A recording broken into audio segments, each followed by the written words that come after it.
You ask Tiger to solve. This deals with linear equations with one unknown. The final result is z equals -6. Let's solve it step by step. Swap sides.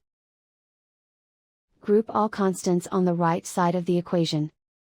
Subtract 6 from both sides.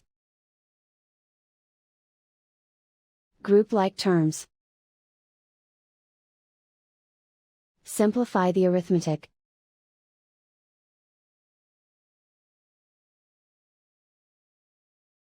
Isolate the z.